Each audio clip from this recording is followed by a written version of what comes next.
Ma'am, আমি এই ইঞ্জিনটা ঠিক করতে পারবো। কী সব আবোল-তাবোল বকছে এই পিচ্চি ছেলেটা। ও নাকি ইঞ্জিন ঠিক করবে? তোমার কোনো ধারণা আছে তুমি কি বলছো? আজ আমি আমার ক্ষমতা দেখিয়ে এই ইঞ্জিন ঠিক করেই ছাড়ব। সালটা ২০২৩, আগস্ট মাস। কলকাতার সল্ট লেক সেক্টর 5-এ সেই সকালটা ছিল আর ৫টা দিনের চেয়ে একদম আলাদা। সাধারণ দিনগুলিতে যেখানে টেক কোম্পানিগুলোর বাইরে কফির সুবাস, গাড়ির লম্বা লাইন আর কর্মচারীদের হাসিঠাট্টা লেগেই থাকত, সেদিন সেখানে এক থমথমে ভুতুড়ে নিস্তব্ধতা বিরাজ করছিল।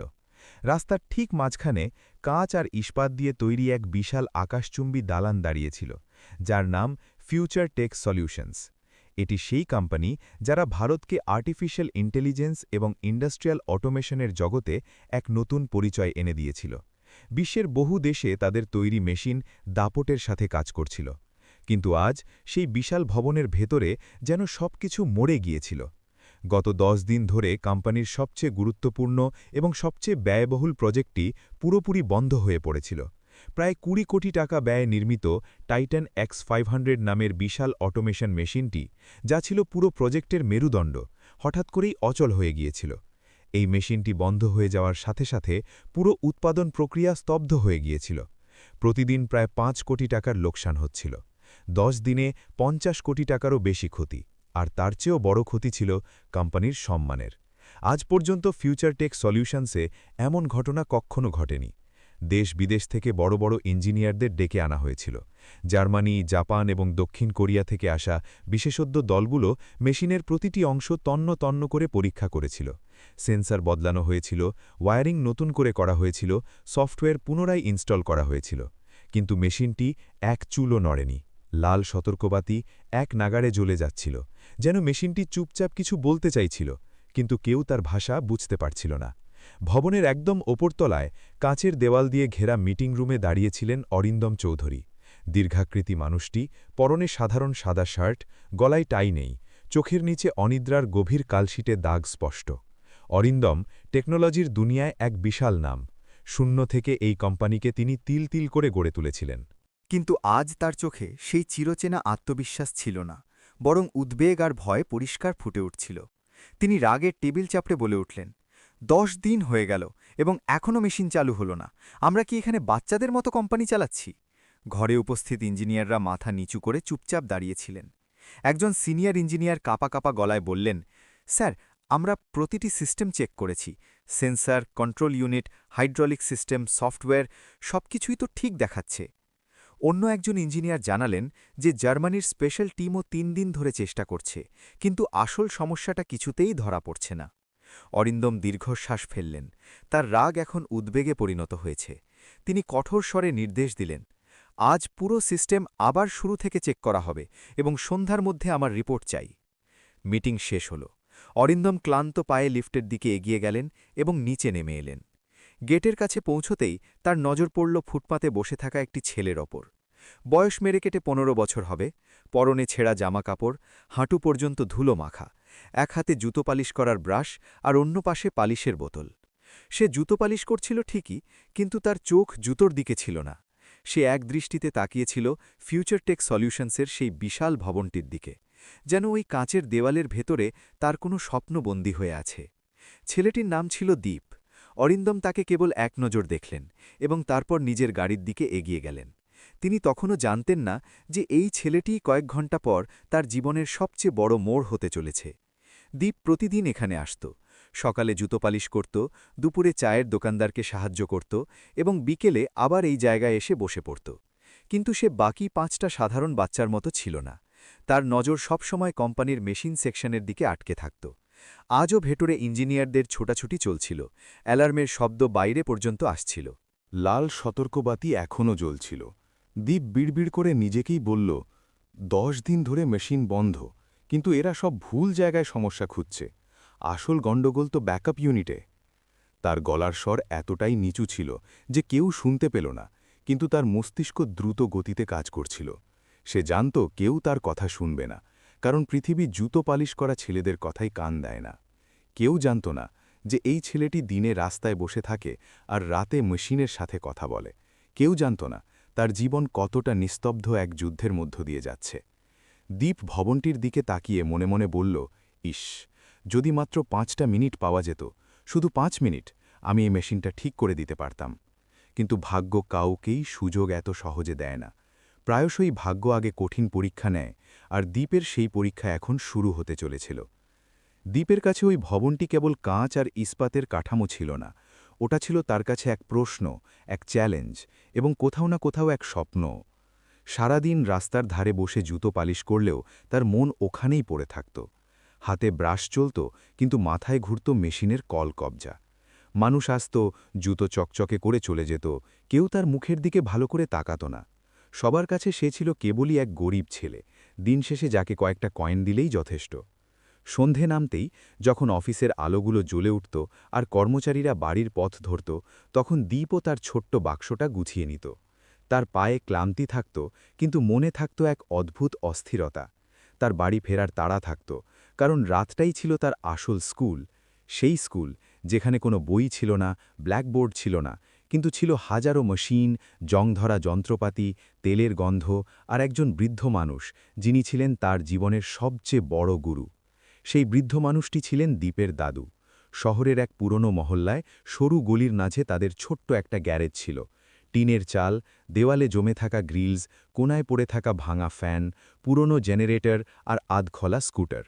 বাইরে থেকে দেখলে যে কেউ বলবে জায়গাটা একটা কসাইখানা বা কবাড়িখানা, কিন্তু দ্বীপের কাছে এই জায়গাটি ছিল মন্দিরের মতো পবিত্র। এখানেই সে শিখেছিল মেশিনের ভাষা। তার দাদু একসময় এই ফিউচার টেক সলিউশনসেরই সিনিয়র ইঞ্জিনিয়ার ছিলেন। তিনি সেই দিনগুলোর সাক্ষী ছিলেন যখন অরিন্দম চৌধুরী একটা ছোট ঘরে বসে কোম্পানি গড়ার স্বপ্ন দেখতেন।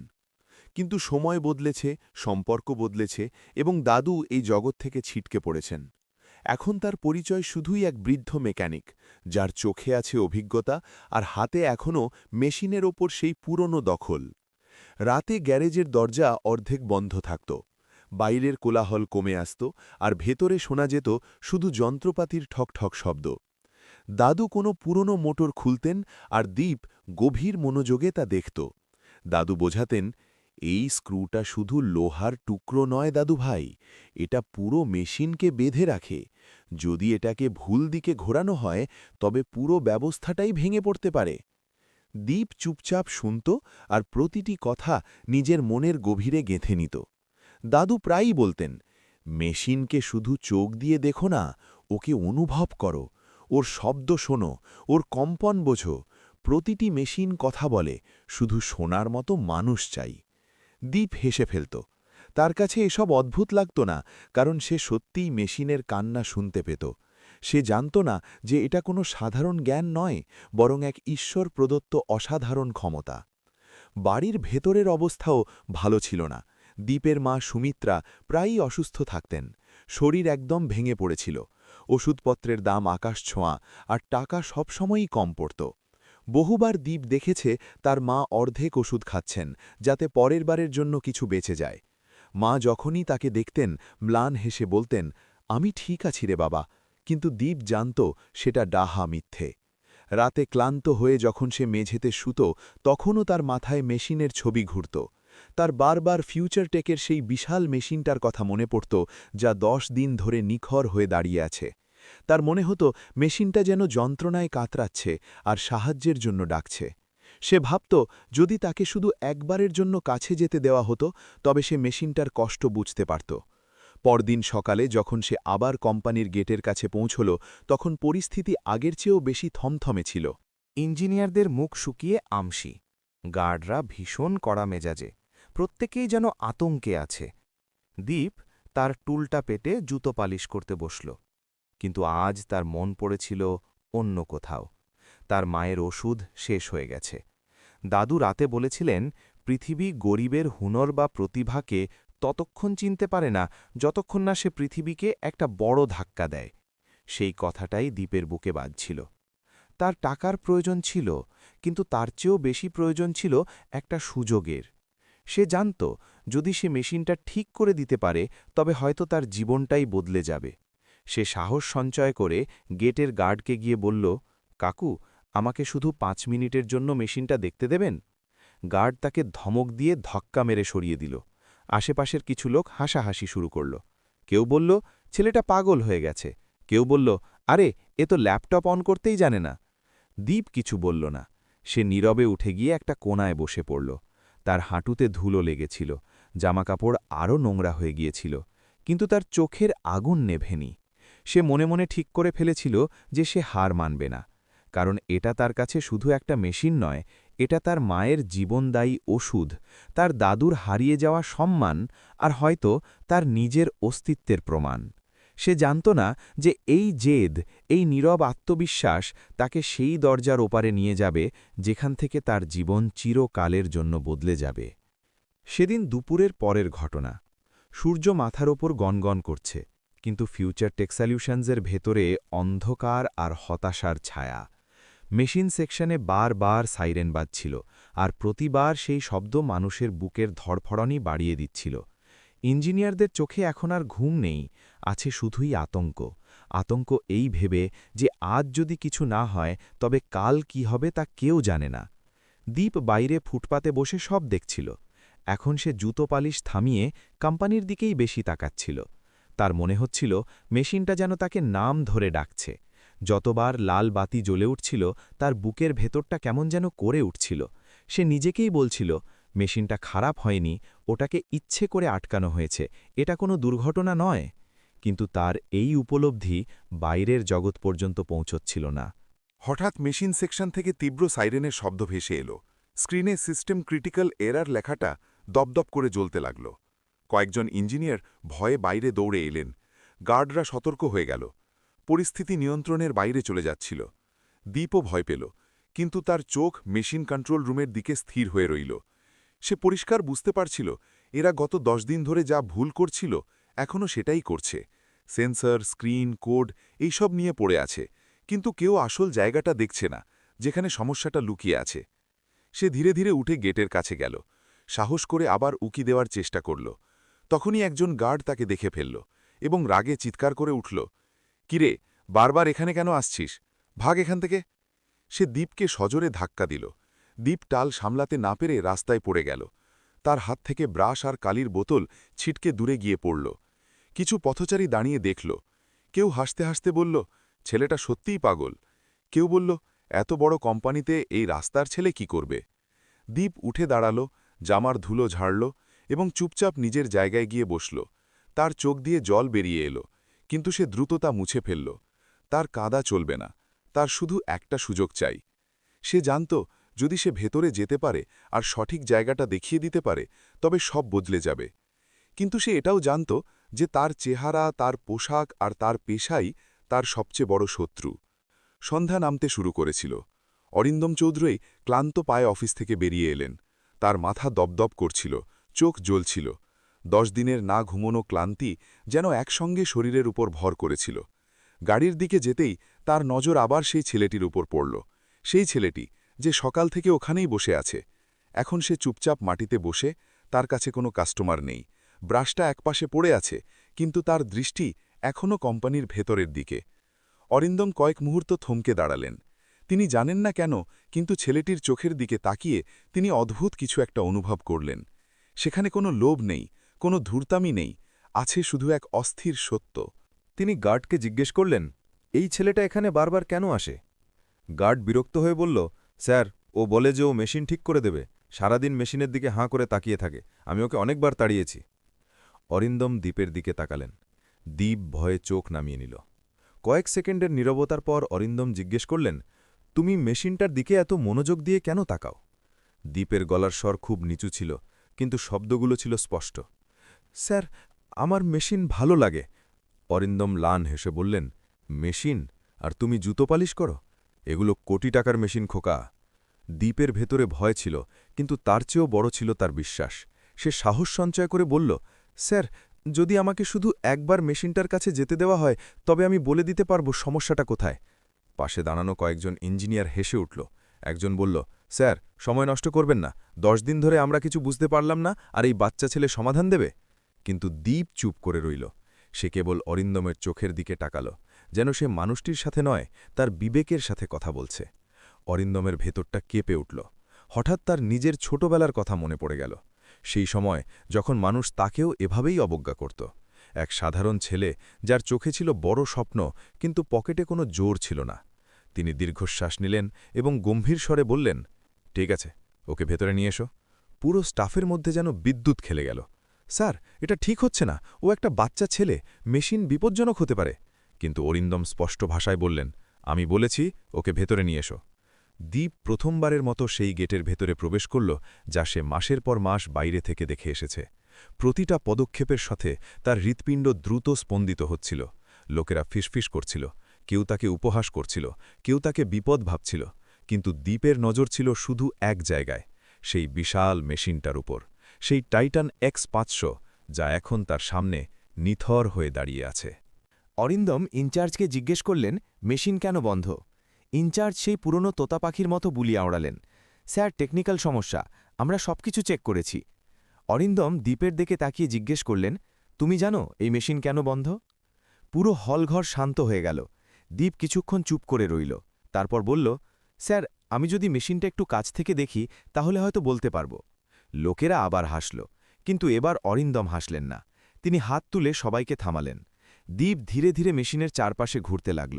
সে মেশিনটাকে ছুঁয়ে দেখছিল, কান পেতে তার ভেতরকার শব্দ শোনার চেষ্টা করছিল, হাত রেখে তার সূক্ষ্ম কম্পন অনুভব করছিল, যেন সে কোনো জীবিত প্রাণীর সাথে কথা বলছে। হঠাৎ দীপ থমকে দাঁড়াল এবং বলল, স্যার, এই মেশিন নিজে থেকে বন্ধ হয়নি, এটাকে কেউ থামিয়ে রেখেছে। পুরো হলের মধ্যে পিনপতন নিস্তব্ধতা নেমে এলো। একজন ইঞ্জিনিয়ার রেগে গিয়ে বললেন, কি সব বকোয়াস, মেশিন খারাপ হয়েছে। দীপ শান্ত কিন্তু ধীর গলায় বলল, না স্যার, এর মেইন প্রেশার ভালভটা অর্ধেক ঘুরিয়ে দেওয়া হয়েছে। এটা কোনো দুর্ঘটনা নয়, এটা ইচ্ছে করে করা হয়েছে। ইঞ্জিনিয়াররা চমকে উঠলেন। কেউ একজন বলল, এটা অসম্ভব, ওই ভালভ পর্যন্ত পৌঁছতে হলে মেশিন খুলতে হয়। দীপ মেশিনের এক কোণায় ইশারা করে বলল, যদি এই প্যানেলের তৃতীয় স্ক্রুটা আলগা করে দেওয়া হয় তবে পুরো মেশিন না খুলেই ওটাতে হাত দেওয়া সম্ভব। পরীক্ষা করে দেখা গেল স্ক্রুটা সত্যিই আলগা ছিল। সেই মুহূর্তে ঘরের বাতাস বদলে গেল। এখন এটি আর শুধু একটি যান্ত্রিক ত্রুটি নয়, এটি ছিল একটি ষড়যন্ত্র, আর সেই ষড়যন্ত্র সবার আগে ধরে ফেলেছে এক জুতো পালিশ করা কিশোর। ঘরে হঠাৎ এমন এক নীরবতা নামল যেন কেউ বাতাস চলাচল বন্ধ করে দিয়েছে। মেশিন সেকশন, যা কিছুক্ষণ আগেও হট্টগোল আর তর্কে মুখর ছিল, এখন একেবারে স্তব্ধ। সবার দৃষ্টি কখনো সেই আলগা স্ক্রুটার দিকে, কখনো বা দ্বীপের মুখের দিকে। কারও মুখে কোনো কথা নেই। 10 দিন ধরে বাঘা বাঘা ইঞ্জিনিয়ারদের বুদ্ধি যেখানে হার মেনেছিল, সেখানে 15 বছরের এক পথশিশু বিনা কোনো ডিগ্রি বা পড়াশোনা ছাড়াই ষড়যন্ত্রের মূল উৎপাটন করে দিল। অরিন্দম চৌধুরী গভীর শ্বাস নিলেন।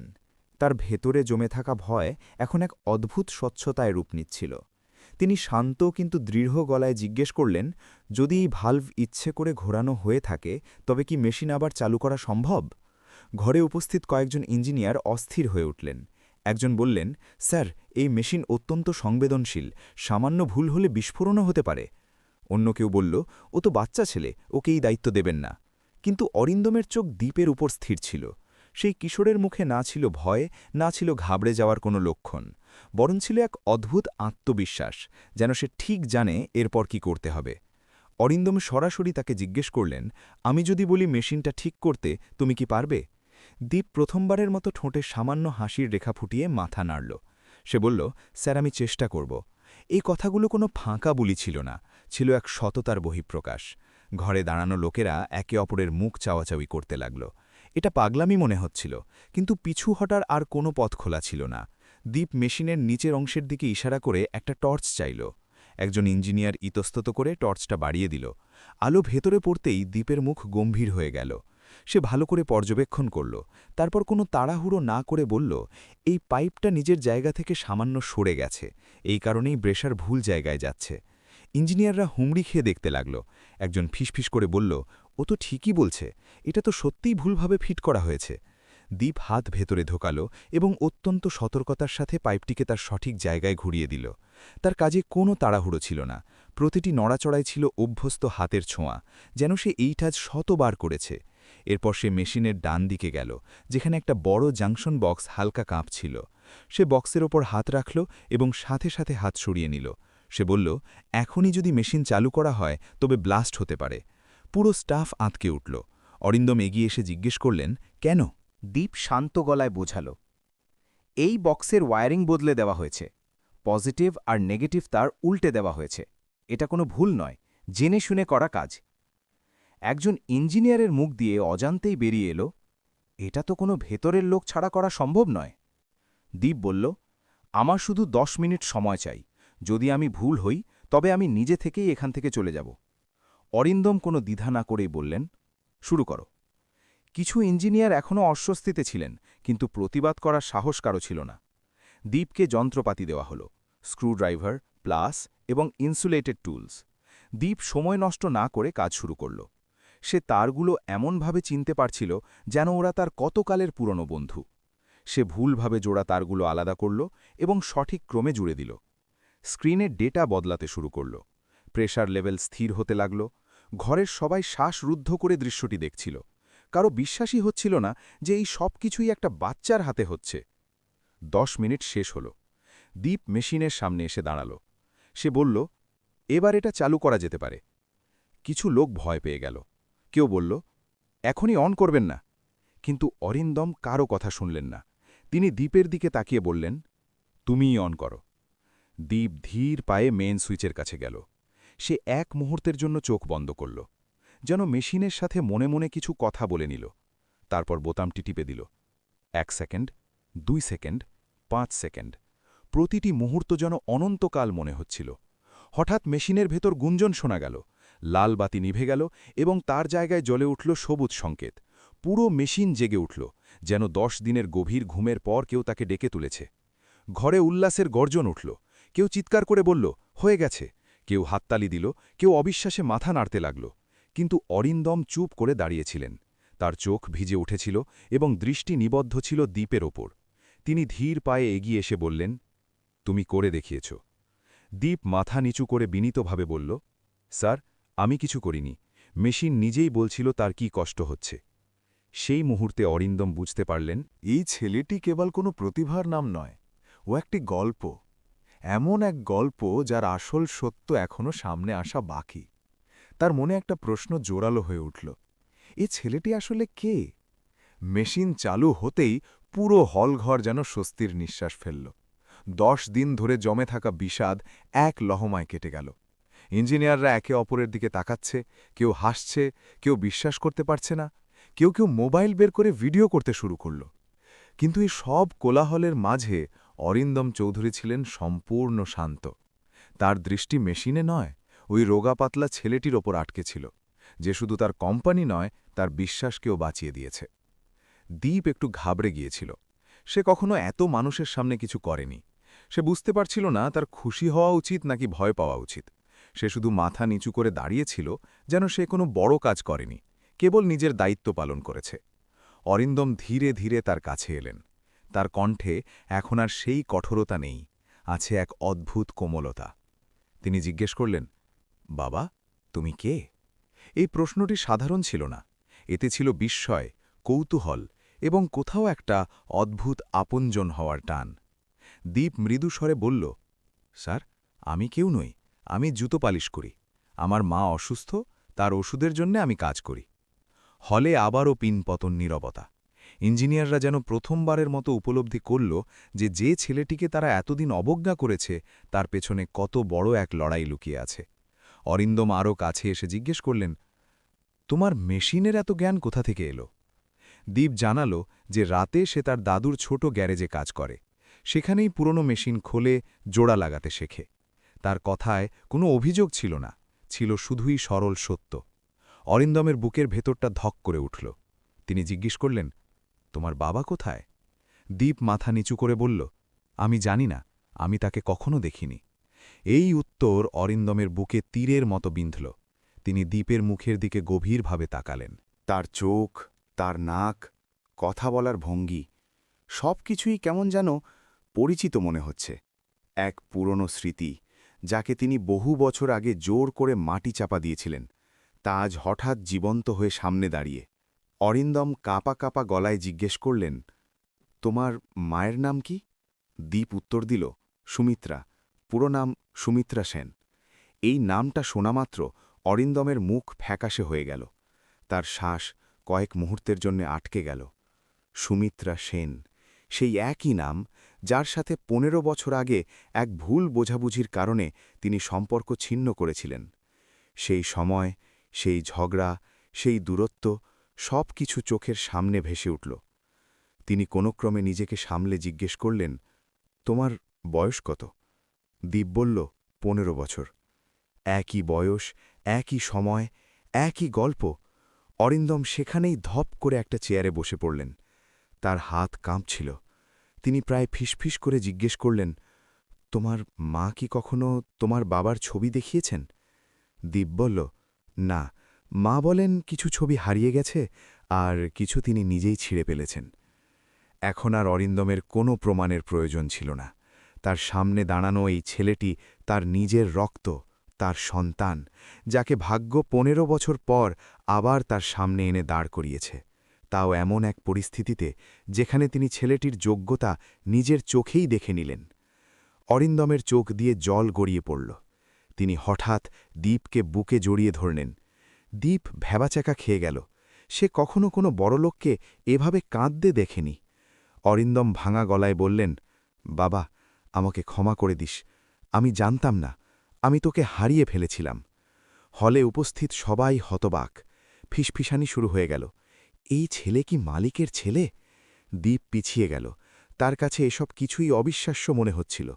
সে ভয়ে ভয়ে বলল, স্যার, এসব বলবেন না, আমরা খুব গরিব, আমার মা খুব কষ্টে আছেন।